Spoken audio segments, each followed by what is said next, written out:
Street legal. Street legal. Street legal. You guys are always asking for a street legal e-bike. Not only that, but always asking for the cheapest of e-bikes. So today we're gonna be testing the cheapest street legal e-bike. Alright, I know y'all are probably wondering where the heck I've been, but dude, it has been cold as crap, and now we just randomly have a week where there's a few days with 50-degree weather. So I'm just out here soaking this crap up. Today we are reviewing the Jasion Retrovolt. I'm not quite cool enough to have the Pro, so this is the classic version. Now when I compare different power and stuff, it's because I'm gonna say the Retrovolt and the Retrovolt Pro stats. The one I have is the regular version, so don't get it twisted. So on these Retrovolts, you got either 1500 to 2000 watt motor, reaching top speeds of 30 to 38 miles an hour. It does just come with standard disc brakes. I know we all wish they were hydraulic. Jasion, y'all should try hydraulic brakes. I'm telling you, everybody will love it. It has a full LED display, functional brake light and blinkers, as well as a headlight and horn, which I took the headlight off. I didn't like how it looked. The pedals just top it off for that street legal look. Yes, this is a sponsorship, but they told me to be completely honest and tell y'all what I think about the bike. If you do want to support me and help create more review videos, you can use the link tree in the bio that says Jasion Retrovolt. It'll take you to their Amazon storefront and it'll save you like 8%, I believe. But y'all know how I roll. We don't do this talking crap. Let's get on the bike. Alright squids, here we are. We about to be riding the bike. So let's just get right onto it. And this is like a full-size e-bike, by the way. Now this does have 5 pedal assist modes, but we're just going to do a top speed in the highest mode because who cares about all them other modes? But I just wanted to say it has 5 pedal assist modes because that will actually make it better for beginners or anybody that's just getting into riding. Oh, it felt like something was crawling on me. And by the way, this seat is stupid comfortable. Like it actually feels really good to ride this. What do you mean by that, brother? I can genuinely say this is like one of the perfect commuter bikes. So say you're looking into e-bikes just for the simple fact you want to ride it to work because you live close by, or you live in a packed city, so who wants to take the car out every time when you can just take this, pretty much dodge all the traffic. And guys, these fat tires actually make off-roading really nice, by the way. But once I get to this little straight stretch down here, we'll do a full top speed test in pedal assist 5. And y'all know how I roll. I don't ever even really use the pedals. I just use them to kind of be there for the street legality of it. Just so y'all see how it works though, I'm gonna let completely off the throttle, which by the way is like my one and biggest negative of the whole bike is half twist throttle. Let me get a little more speed again. All right, so I'm off the throttle, but if I start pedaling, it'll automatically kind of give it that electric e-bike power. See, I'm barely pedaling, no throttle, 23 miles an hour, 24. And I could go all the way up to probably 30 just by doing that. And that's in the highest pedal assist, of course. Because y'all know we like to do like a lot of e-moto stuff. So e-bikes, like this is a proper e-bike. This isn't an e-moto, this is an e-bike. So it's a little different for us. It's honestly like the only e-bike that I own. It's even the G300 and the GT73, those are still kinda just considered e-motos because of their top speed and stuff. Where this is at least full size, it does make it very nice for handling. One of the other negatives, by the way, is obviously gonna have to just be the disc brakes. So that's like the main 2 negatives about this bike is you got disc brakes and you got a half twist throttle. Other than that, so far we got real good handling. You have gears, so I mean, say you're out and your bike does die, you can just pedal it home because it is fairly light. I'd say probably around 100 pounds or less. If I were to take a guess, it feels way less than 100. Let's actually get some speed down this hill. Now this is downhill, of course, but there's 35 downhill. And this is the classic version again. Don't get it twisted. But hey, right here's where we can do our speed test and we'll start from 0. Ready, set, go. I give it like a little pedal to get it started and then we're going just full throttle. 22, 23, 25, 27. There's 30. I'm kind of going uphill, by the way. Drops down a little, 29, 27 up the hill. And now we'll see downhill, I'm going to be probably hitting over 35. I mean, when you're going downhill, the bike's so light. So with the power, you got all sorts of speed. Especially if you kick it in this last gear, kind of pedal a little with it. It's looking like 34.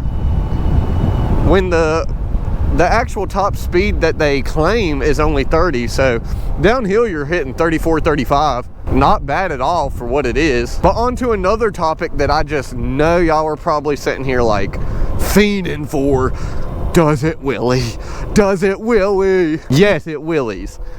And it actually wheelies surprisingly easy. You can obviously do it on the pedals, but it comes with these little freaking pegs, passenger pegs, and it makes it that much easier to wheelie this thing. And hold on, to be fair, this little back seat or rack, whatever you want to call it, it makes it perfect for if you do go to loop. Don't ask me how I know, but it will hit the ground and basically save your bike, long as you're on that back brake and you're not like just whiskey throttling the crap out of it. So we'll go up here where it's a little flat and I'll show you some of the wheelie ability. Sound like some crazy Eminem rap or something. I really got the wheelie ability on my Willie and Nilly. All right, so we'll do it up this way just so I don't go over the mountain. All right, I'm gonna keep my feet on the pedals. As y'all know, I'm still learning how to wheelie, so don't judge the wheelies, but look how easy it pops up.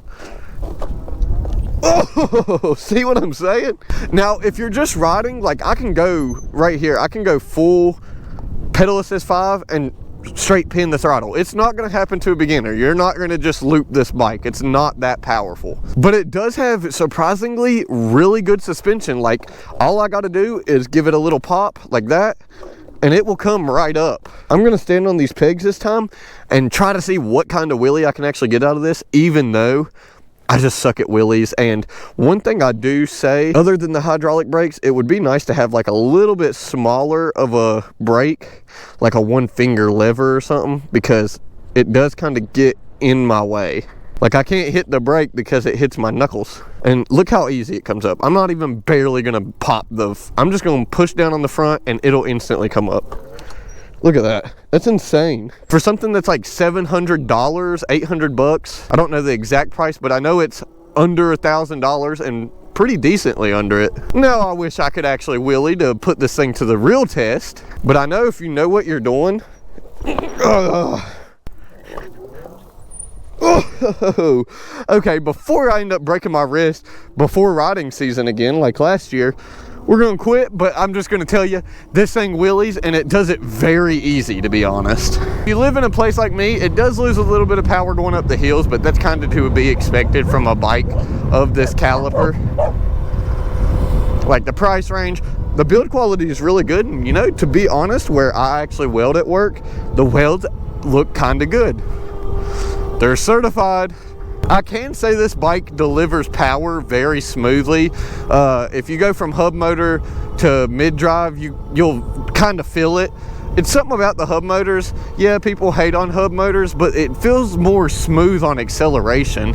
And gosh, they're so much more quiet. Mid-drive motors are so loud for no reason. I ain't got to worry about nobody hearing me on this. Now we'll talk about the range, because I've probably put, I think I started around 30 miles. I've already put 5 miles on it and I ain't dropped any bar at all. Like it's down 10% right now, but that's just because I'm on the throttle all the way. It's gonna have that voltage slag, which is normal for almost any bike. Almost every bike has that voltage slag. But see, this hill, I know it's gonna GoPro affect it, but this hill is like super steep. But even just barely pedaling, like I don't even feel it on my legs. I'm still keeping like a 17 to 18 miles an hour. Look, 20 right there almost. For what you're paying, this bike is really good. Like, yeah, it's not a Sur-Ron, a Terraria, but guess what? It's also not $3,000 or $5,000, not even $1,000. So that's always great to hear, especially if you're someone like me that works full-time or you're young. I mean, it's always nice to get something a little cheaper, but still have that dependability. It's easy to work on. I would buy a full twist throttle, maybe a shorter back brake lever.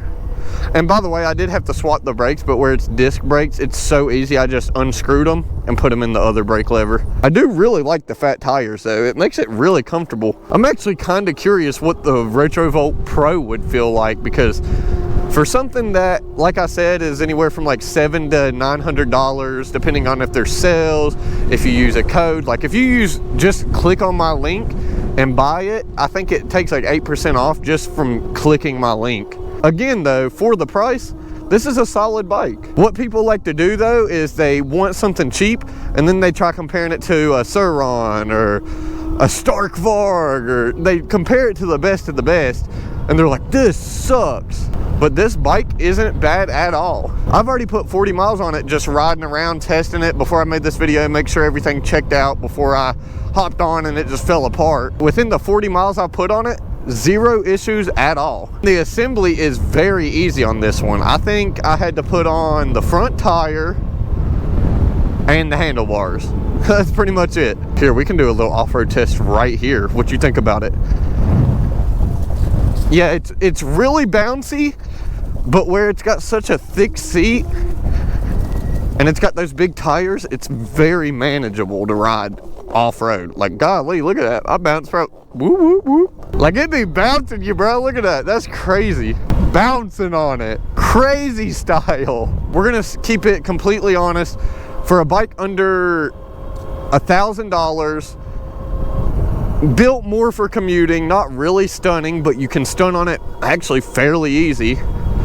I would give this bike an 8 out of 10 for bikes under $1,000, because a lot of these bikes under $1,000, they're breaking within like the first 10-20 miles.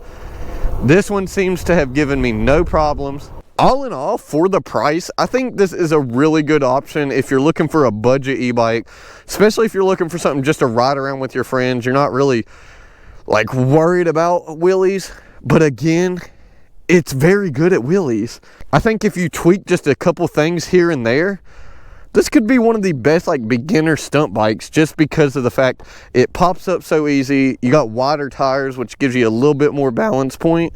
And that little rack is like a stunt rack, no kidding. It kind of keeps you from looping. So yeah, I'll give this like a 8 to 8.5 out of 10 for bikes under $1,000, just budget e-bikes and actual e-bikes that are street legal. This is a really good option. If you're just trying to keep a budget, you're just trying to commute, you're just trying to ride around with your friends, maybe start to learn stunting, I wouldn't pass it up. Honestly, if I only had, say I had 850 bucks, I saved it up, I'm getting an e-bike, I can't get no more money at the time, or I got bills to pay, whatever, this is a good option. I know a lot of people probably hate on it, but I would pick this over a Ridstar. I would pick this over a lot of those $1,000 or less bikes. So don't sleep on the Jasion Retrovolt, and I bet the Pro's even better. If you want the Pro, I mean, get the Pro. But right now, I mean, this is a solid bike for the amount of money that you're paying.